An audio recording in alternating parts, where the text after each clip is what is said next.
আমার সম্মানিত ভাইরা, নবীজি সাল্লাল্লাহু আলাইহি ওয়াসাল্লাম বললেন, যারা রমজান মাসে যারা ইতিকাফ করবে, ওই ইতিকাফ ওয়ালার ব্যক্তির আমলনামার মধ্যে আল্লাহ তাআলা 5টি পুরস্কার দান করবেন।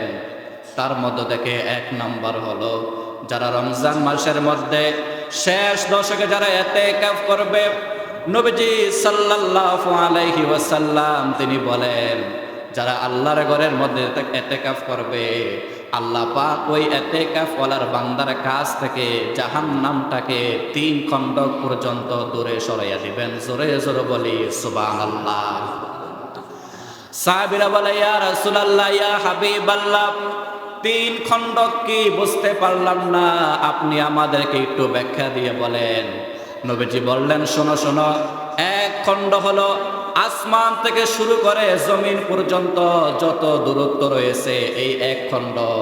এইভাবে আল্লাহ পাক 3 খণ্ড পর্যন্ত জাহান্নামটাকে ওই ইতিকাফ ওয়ালার ব্যক্তির কাছ থেকে দূরে সরিয়ে দিবেন। জোরে জোরে বলি সুবহানাল্লাহ।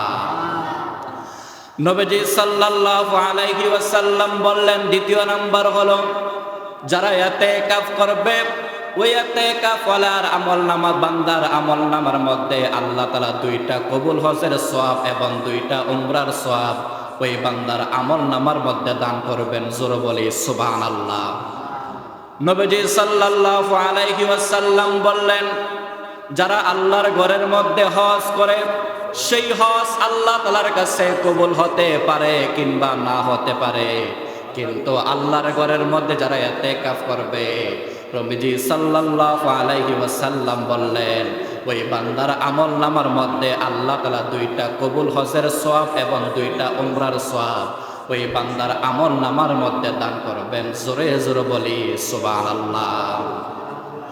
নবীজি সাল্লাল্লাহু আলাইহি ওয়াসাল্লাম বললেন, তৃতীয় নাম্বার হলো, যেই বান্দা আল্লাহর ঘরের মধ্যে ইতিকাফ করবে, ওই বান্দার আমলনামার মধ্যে আল্লাহ তাআলা এমন একটি রাতের সওয়াব দান করবেন, সে রাতের নাম হলো লাইলাতুল কদর।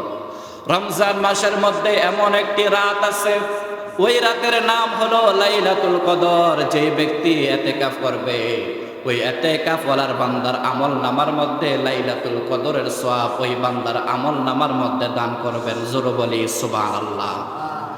সাহাবীরা বলে, ইয়া রাসূলুল্লাহ, ইয়া হাবিবাল্লাহ, ইতিকাফ কি? ওই ইতিকাফ ওয়ালার বান্দার আমলনামার মধ্যে লাইলাতুল কদর দান করবে, সেই লাইলাতুল কদর কি সেটা বুঝতে পারলাম না। নবীজি বললেন, শোনো শোনো, আমি লাইলাতুল কদর পাওয়ার জন্য আমি রমজান মাসের প্রথম 10 দিন ইতিকাফ করলাম, আমি লাইলাতুল কদর খুঁজে পেলাম না। অতঃপর দ্বিতীয় বছর আমি আবার সেই রমজান মাসের দ্বিতীয় 10 দিন আমি ইতিকাফ করলাম, আমি সেই ইতিকাফ করার পরে আমি লাইলাতুল কদর খুঁজে পেলাম না। তৃতীয়বারের সময় আমি শেষ 10 দিন ইতিকাফ করলাম, ওই শেষ 10 দিনের মধ্যে আমি সবে কদর খুঁজে পেলাম। জোরে জোরে বলি সুবহানাল্লাহ।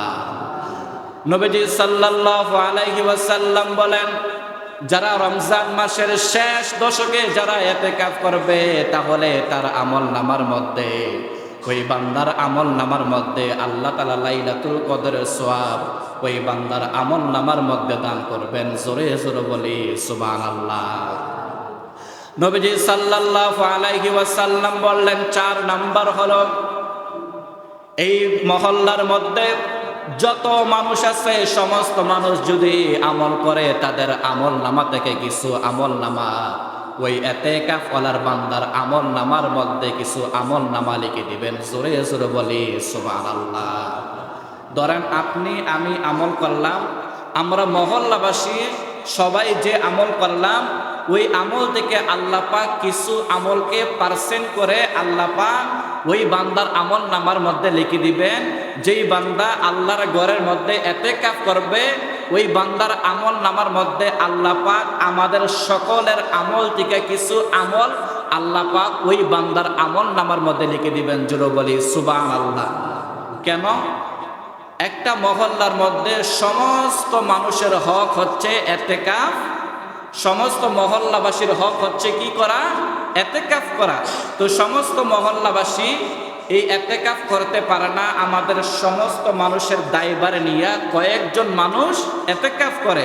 এই জন্য আল্লাহ বলেন যে সমস্ত মানুষের দায়ভার নিয়ে যেই বান্দা এতেকাফ করবে, ওই বান্দার আমল নামার মধ্যে সমস্ত মানুষের আমল থেকে কিছু আমল ওই এতেকাফ করার বান্দার আমল নামার মধ্যে অটোমেটিকভাবে লিখে দেওয়া হবে। জোরে বলি সুবহানাল্লাহ।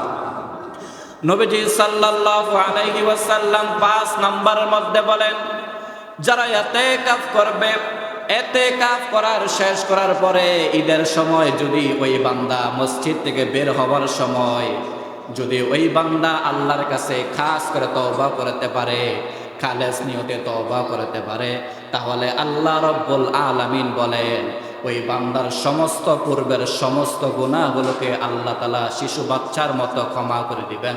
জোরে জোরে বলি সুবহানাল্লাহ।